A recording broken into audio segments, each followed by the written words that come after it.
me, the most problematic thing about Flores' tenure was his inability to assemble and maintain a coaching staff. And if you look at the guys they hired, so many of them were first-time coaches in their position at the NFL level. Like somebody should have to answer for picking Charles Harris over TJ Watt in 2017. Yes. Somebody should have to answer for picking Tua over Justin Herbert if there was one guy who really was the driving force behind that pick. Like, oh, God, here we go again. Are these guys ever going to get it right? Another decision they're going to have to make in the offseason is what to do with Xavier Howard, because when he held out and he restructured his contract last year, there was also an agreement that they would revisit it in the offseason.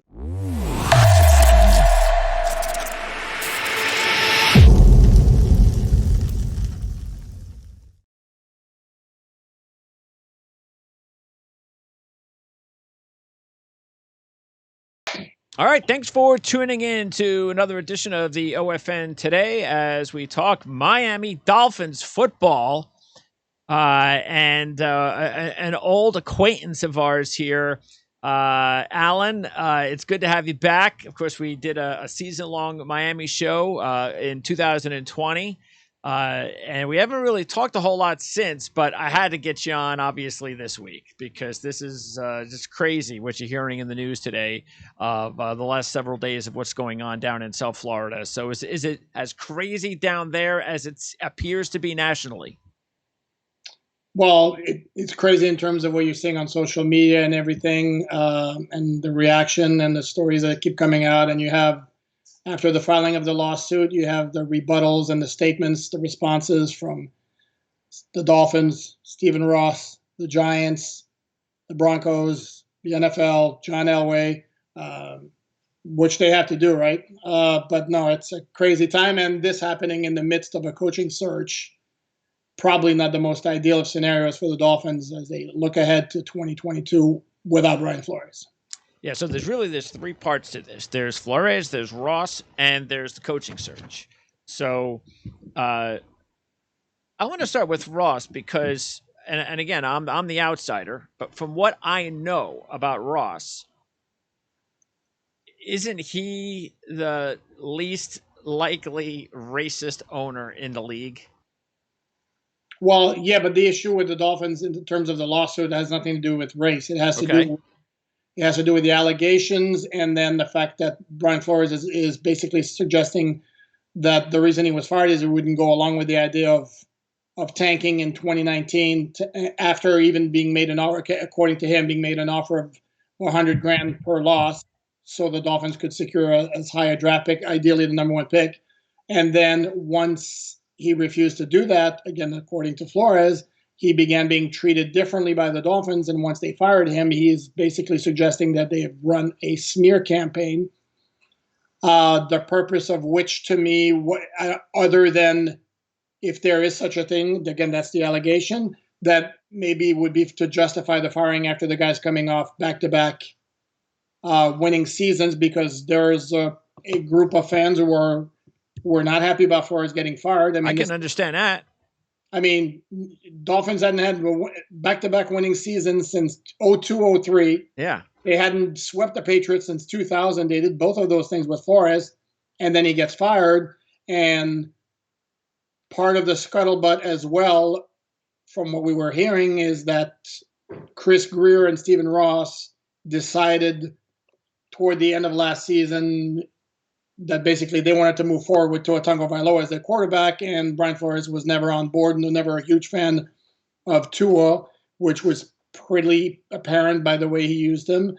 But as far as racism is concerned in the Dolphins, you look, I mean, they hired Brian Flores in the first place. Their GM is Chris Greer is black. Their assistant GM Marvin Allen is black. Yeah. They have several people in the front office who also are black. So that was never the issue as far as that's concerned. The issue of systemic racism around the NFL is undeniable. Yeah, that's what the solution is. Yeah. What the solution is with that, I'm not sure, because I don't know how you can tell an owner that's the guy you have to hire. Sure.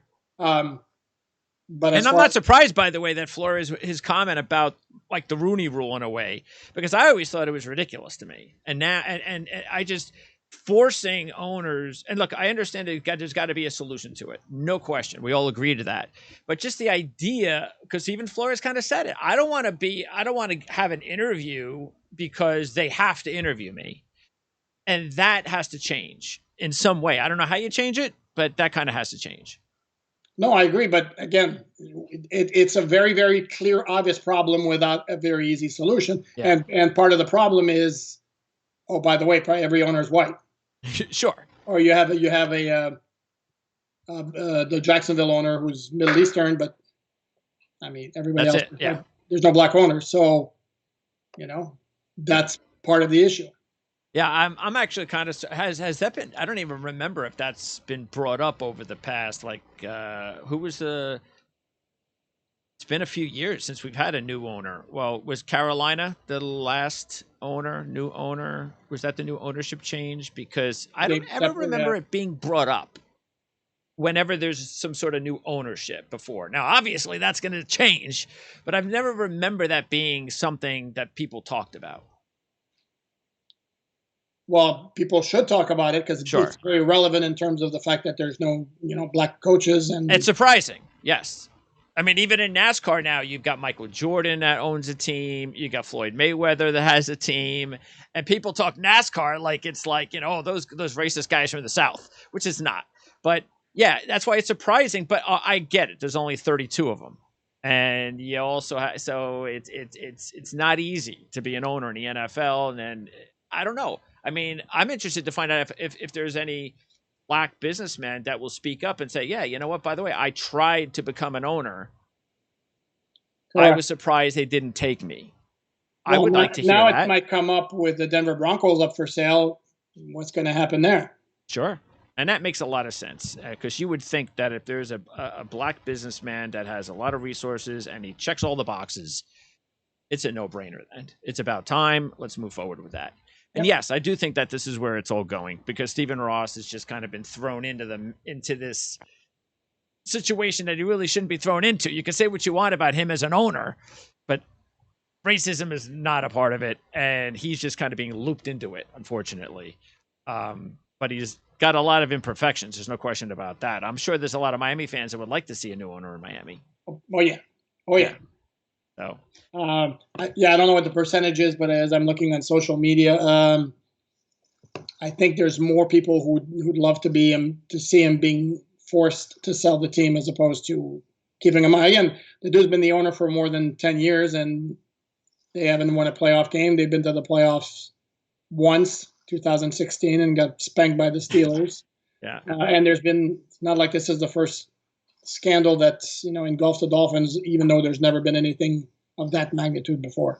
Yeah. So then regarding the Flores situation, was that really mostly because of there were some of those issues, like you mentioned, especially the Tua situation? Was that like at the top of the list? That was really, there was a miscommunication between what Flores wanted and what management wanted as far as the team? The way it was presented when Ross did a press conference the day after Flores was fired, which was June 10th, press conference on June 11th, or was it the same day? I believe it was the same. Regardless, when Ross had the press conference and discussed the firing, what he kept talking about was collaboration, communication, basically suggesting that Brian Flores did not play well with others. You can't argue with the results on the field. No. Because, again, even though his record was 24-25, to get 5 wins out of that team in 2019, he gutted it, was completely incredible, actually. Yes. And then the last 2 years, I might suggest that they, again, maxed out pretty much their ability. It was problematic that they had horrible starts the past 2 years, or bad start in 2020, horrible start in 2021, but the schedule was a lot tougher. If you look at their first 5 games of 2021, it was New England, Buffalo, Vegas, Indy, and then Tampa Bay. I mean, that's a tough start, and then it kind of snowballed. But again, everybody played hard, continued playing hard, and they wound up winning 8 of their last 9. Though to me, the most problematic thing about Flores' tenure was his inability to assemble and maintain a coaching staff. And if you look at the guys they hired, so many of them were first-time coaches in their position at the NFL level. Okay. And then on top of that, well, he went through 4 offensive coordinators in 3 years. I think it was 4 or maybe even 5 offensive line coaches. I mean, so you're talking about a lot of turnover. And then the coaching staff that left, that remained at the end of last year, like I said, bunch of guys in their first tenure in the NFL at their position, which is problematic because there's something to be said for having an experienced staff. So to me, that was a bigger issue. The idea of they didn't have the same vision as far as Tua was concerned. That also can be a problem if the head coach keeps pushing, I want a new quarterback, and the GM and the owner are saying, no, we want to move along with Tua. That's a problem, see if it can develop. That can be a problem as well. Yeah. So. Yeah, because I would believe that when Flores starts interviewing for his jobs, that's going to be a question. Well, what happened? What happened with all of those assistants? Why did you? And that squarely, you would believe, goes towards either you're doing a bad job of hiring the wrong people, or it's you. There's something wrong with you, and you are just too toxic for some reason, and the people who you're hiring just can't work with you. It's one or the other, and either's not good. No, and it would be the first, the second, the third, the fourth question. I mean, that's all, because you cannot argue with his credentials. I would. No. I don't know how good of an offensive coach he would be, how much he had his hand in the offense for the Dolphins. My thinking is not that much. To me, he's a defensive specialist. And like I said, the dude can coach X's and O's like nobody's business. And nobody's going to convince me otherwise. And I think because one of the reports that's come out is that Stephen Ross and Chris Greer want a new head coach who is going to be willing to work with Tua, number one, and number two, keep most of the defensive coaches intact, because they feel it's close to a championship caliber defense. And from where I sit, I would have major concerns that it's going to take a pretty big dip because Brian Flores is no longer going to be around. Absolutely. I mean, that's the one thing that we talked about a couple of years ago. And what I kept saying this year when there was talk early in the season about letting Flores go on my other shows was, I mean, you have no idea how good a job he did last year and what he's had to work with. I mean, the talent, and I'm sorry, this is the one disagreement that I completely side with Flores on compared to Ross, which is, and this is the perception of, for Ross's camp, we have the players, we have the team. Obviously, Flores' camp, which I agree with, is there's not enough talent here. It's a miracle Flores got this roster to have as many wins as they've had the last couple of years. I'm on that side, and the Tua thing, I'm willing to go either way. But that's the thing. I think Flores has done a tremendous job with limited talent. I would agree. On defense, he's maxed out pretty much everybody. And look, they finished 9. They finished 9-8 this year. And I understand it was a unique 9-8 because they started 1-7, and it certainly didn't help in terms of individual recognition. But this is a team that got one player selected to the Pro Bowl. That was Xavier Howard. And this week, with players bowing out of the game, there's been 5 replacements named.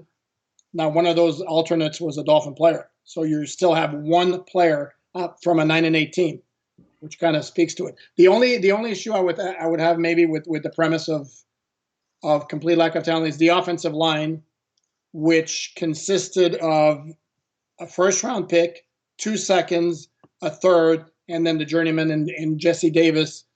And I have a hard time believing that they completely bombed on every one of those picks. And I do believe that there's a coaching/development issue there in terms of getting the most of that offensive line. And again, you're dealing with a guy, no offense to the guy, but first-time NFL offensive line coach. He was an assistant O-line coach prior to that.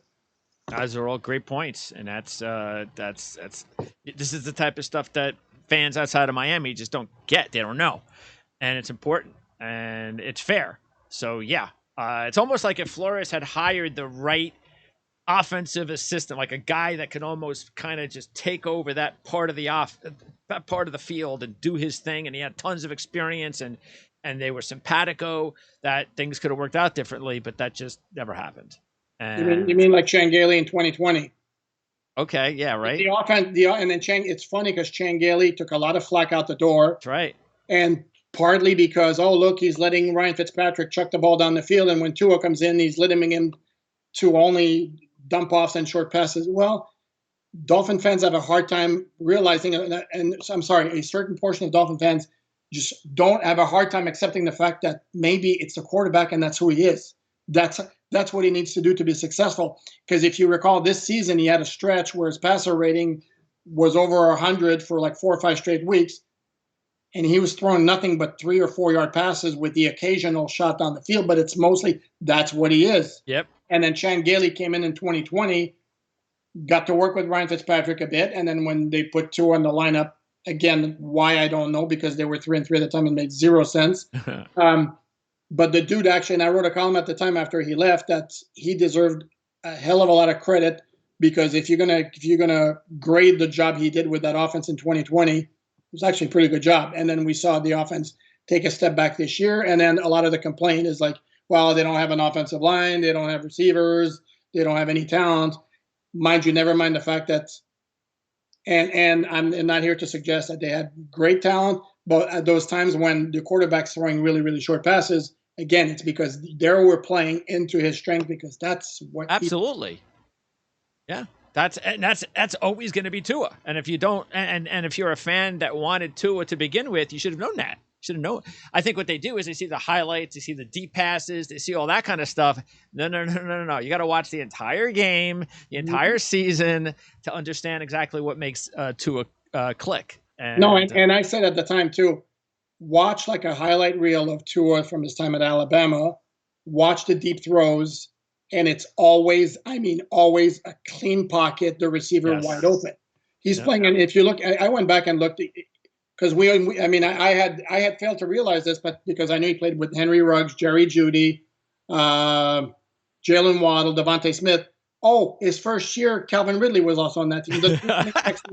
And the running back, he had Najee Harris, Damian Harris, Josh Jacobs. That's crazy. And the offensive line is basically NFL caliber. Yeah. Well, yeah, and I'm old enough where I grew up around and I followed University of Miami teams, where Ken Dorsey, who was in the news this week because he now got promoted to OC, Ken Dorsey was a fabulous college quarterback.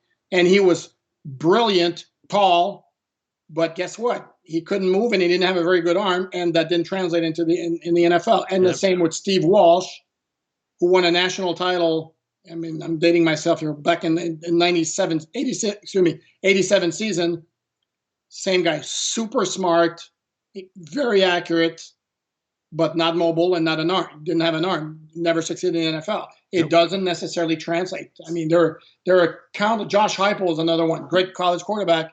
Couldn't cut in the NFL because he didn't have the physical skills. I mean, and with Tua, he can be like an efficient, solid quarterback, but because of the physical limitations, there's going to be a ceiling on him, and you have to accept that. And you have to protect him, no question. And that has to be. And look, maybe you're right. Is we don't know that, and that's the thing the Dolphins don't know. Is it the players or the coaching? And more than likely, it is the coaching, because, like you said, there's so many premium picks that are there now that whoever they hire, that's got to be at the top of the list. That has got to be one of the most important hires they make. I agree. The O-line coaches, the OC and the O-line coach, obviously after the head coach, are going to be the two most important hires. The other thing I would say about Tua is the argument was made for me, like, well, if you put a really good team around him, he'll be fine. Well, if you need everything around you to be great, then you're just an okay quarterback, and those guys are a dime a dozen. True. You're going to tell me Joe Burrow has a great offensive line that provides great protection? No. Watch Justin Herbert get drilled every time because his right tackle can't block anybody. Yeah. I mean, you got to be able to make things happen on your own, and that's a problem. Yep. Down here. Okay, so then let's talk about the coaching candidates. What's the latest? Is there anybody out there that is the leading candidate right now? Yeah, they're down to 2 finalists, both of whom are scheduled to interview this weekend. It's Mike McDaniel, the 49ers offensive coordinator, and Kellen Moore, the Cowboys offensive coordinator. And all the buzz is that Mike McDaniel will be the favorite. 2 young guys, both in their 30s, and we've been down this road before. Yeah. I mean, based on how they're conducting the search and telling everybody you need to work with Tua and keep the defense, that just to me smells like Adam Gase all over again from 2016. That's what it smells like. This isn't to say that Mike McDaniel and Kellen Moore aren't really good coaching candidates, because everything you hear and you talk to people and it's like incredibly smart, super smart, smartest guy in the room. That's all you hear. The fact remains they're both, like, Kellen Moore's 32. And of course, this is where we point to Sean McVay, and that's worked out pretty well, over there. Well, everybody will point to Sean McVay that's the whole idea. Yeah, everybody wants the next Sean McVay. Correct. And is that going to work the same way? And then Mike McDaniel, again, super, super smart, kind of a quirky personality, which personally I love. If he's going to come down here and as a media member who's going to be covering him, works for me. But he's been mostly the run game coordinator. What kind of staff can he assemble if he comes here? Same for Kellen Moore. So those are question marks. But those are the two finalists. Again, they're both interviewing this weekend. Hopefully they wrap this up sometime before, I don't know, April. It's getting late. Yeah, it's getting late. I mean, we're down to 3 teams without a head coach now that Jacksonville has hired Doug Peterson. So let's get to it.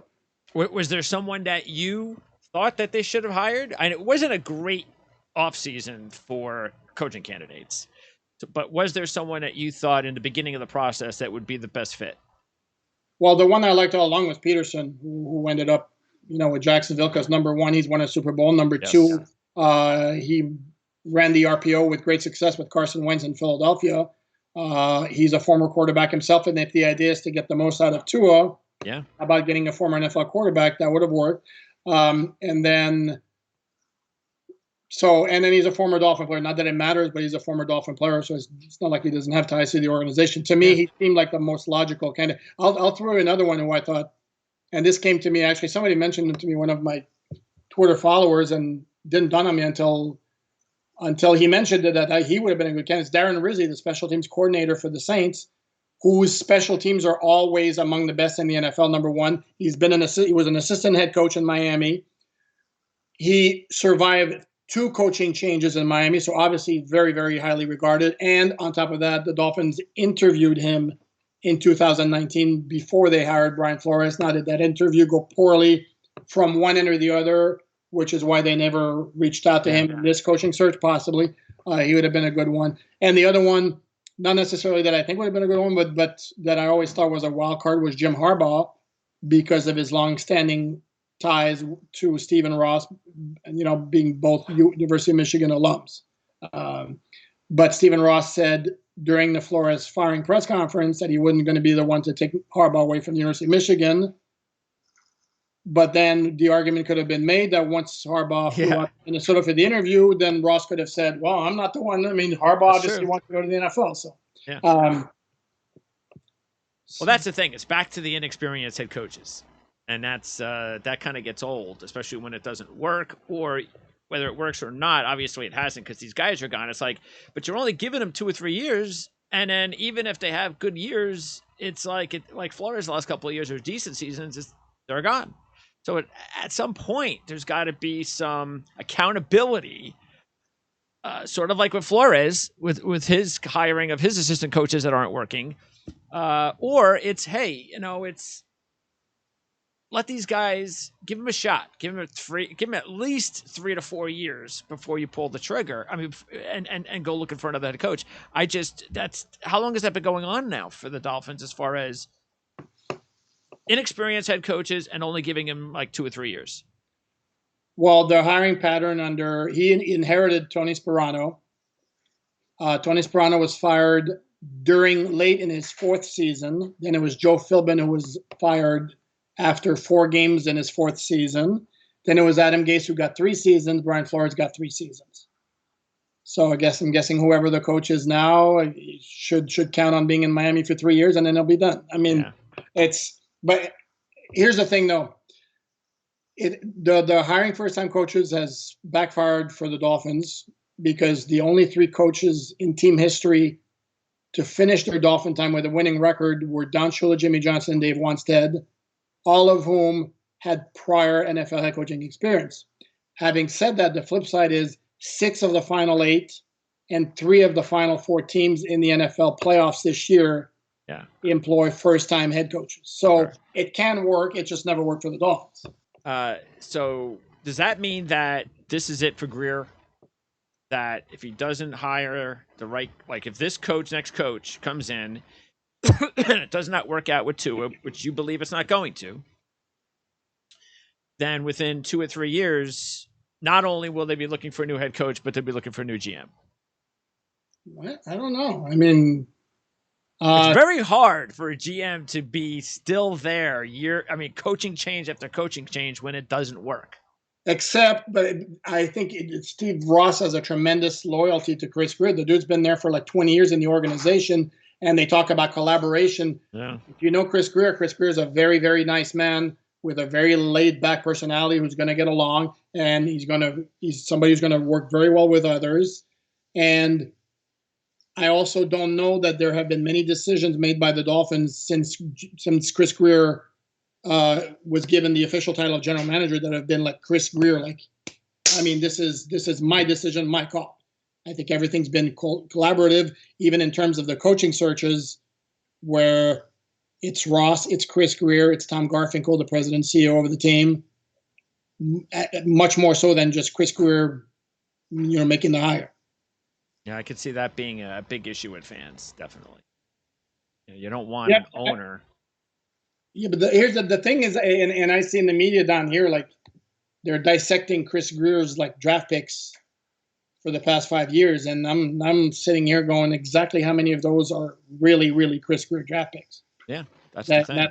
And again, it's not like if we can ask all we want. It's not like they're going to tell us, I'm the one who went to bat for this guy. It's like somebody should have to answer for picking Charles Harris over T.J. Watt in 2017. Yes. Somebody should have to answer for picking Tua over Justin Herbert if there was one guy who really was the driving force behind that pick. Yeah, well, I guess you just hit it there. It's a relationship that's very comfortable for Ross, and sometimes you can call it a puppet, whatever you want to call it. I mean, I'm not going to call it that, but like you said, I think it just did. So if you're a Miami Dolphin fan right now, what's the overall mood? Probably one of despair, of like, oh God, here we go again. Are these guys ever gonna get it right? Oh my! That's pretty much how I would think. And then maybe a very small percentage of the fandom is like, doesn't matter what happens, Tua's going to become a star in 2022, and you'll see everybody will forget about this. Yeah. That's pretty much it. Okay, before I let you go then, because we'll talk again for sure. Free agency is coming up in the draft, but just a quick preview. Is anybody going to get tagged? Good question. I haven't seen. I don't think actually the official tag numbers are out based on what they were last year.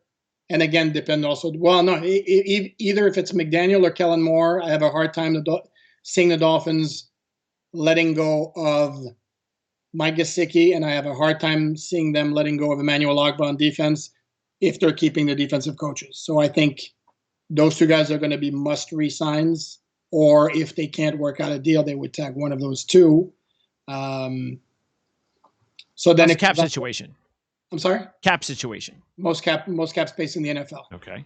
But they have to re-sign Ogbah. They have to re-sign Mike Gesicki to a lesser. They have a bunch of other free agents. They have about 20 free agents, but nobody who stands out like that. So here's how I would wimp out of answering the question. Those are the two. One of the two will get tagged, and the other one they'll be re-signed before. That makes sense. Okay. Yeah.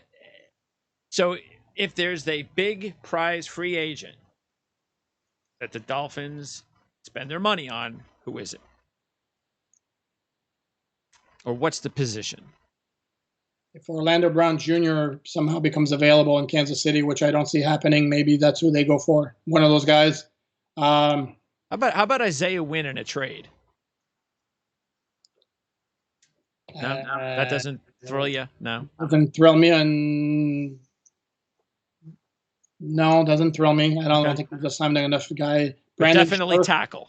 Offensive tackle. Scherf, maybe. Who's that? Brandon Scherf. He's also kind of old, but yeah. Well, 31, I think. Yeah. But that's what to me, because I see like offensive line again. They've invested so much in terms of draft capital on the offensive line in recent years. To me, actually, the best money they can spend in the offseason is bring in a grade A offensive line coach. Yeah. And I know Mike Munchak just became available. If I'm Chris Greer, I'm on the phone with him like right now. And that's what they need to me more than, but it's sure it would help to have like a stud offensive lineman, to round out the group. Other positions, again, while here's talking, backtracking, another decision they're going to have to make in the offseason is what to do with Xavier Howard, because when he held out and he restructured his contract last year, there was also an agreement that they would revisit it in the offseason. Okay. And Xavier Howard is not asking for a pay cut. So that could get ugly. Yeah, correct. And they have two very expensive cornerbacks with him and Byron Jones. Byron Jones is not tradable because he's not quite, even though I think he's a very good cornerback, he doesn't make a lot of plays. He doesn't get a lot of interceptions. Yep. And I don't know that anybody would take on his contract. So Xavier Howard becomes somebody who teams would look at and could be very intrigued and might call the Dolphins about for a trade. So that's another decision. And if they trade Xavier Howard, then obviously they need a replacement, because it's not Noah Benogany, who has barely played in his 2 years after being the 30th pick in the 2020 draft, who the Dolphins can count on to come in and replace Howard. So, yeah, if you trade Howard, you get a draft pick, and maybe that pick's a corner, something like that. Well, yeah, it better be a high pick if you're gonna take a chance on that, because again, Howard's like a top 5 cornerback. Absolutely, in the maybe top 3. Yeah. So you dump him from and again, remember the style of defense they like to play. If they're going to keep the same defensive coaches, we're going to assume there's going to be a whole lot of blitzing still, a lot of man-to-man coverage. You need somebody who can cover, and they don't have anybody on their roster anywhere near Byron Jones or Xavier Howard. Nick Needham's a nice slot corner, but that's what he is. How old is Howard? 29, I want to say. Okay. So he's at that point where that's why he wants this is it. He's got another couple of years in his prime. Correct. And the thing that might hurt the trade market is he's had knee injuries in his past. Yeah, that's true. Yeah. Fairly frequently. So, but they have decisions. But as far as the offseason, I mean, and a wide receiver probably. I mean, they went that route last year with Will Fuller and didn't exactly pan out. And that's not surprising. He's always hurt. So well, it was more than just being hurt. I mean, he wound up like he broke a finger in week 4, never played again. There were other issues at play there. Okay. All right, and the position of the draft? 29th, because remember their pick went to Philadelphia when they did the 3 to 12 to 6 move. They gave Philadelphia their own pick, which became the 15th pick. They got San Francisco's, and of course, the 49ers not only had to make the playoffs, they had to win 2 games in the playoffs, which dropped down that number. So yeah, sort of like the exact opposite of what happened with the Jets with Jamal Adams. Correct. Jet fans, we all thought it was going to be like in the high 20s and stuff, and it ends up being 9 or whatever it is. Yep. So great. You never know those things. That's why giving those draft picks away, it's also like a lottery. Alan, by the way, SI, tell us a little bit about before I let you go. Again, if there's all the Dolphin fans that are watching, how they can check out your work and where it's available. Yeah, it's very simple. The website is you access it 2 ways. You could just do alldolphins.com, or if you go on SI, it'll be si.com/NFL/Dolphins. You working on anything else besides Ross and Flores? I might do something Pro Bowl related, the coaching search, and I have a mailbag coming out Friday afternoon.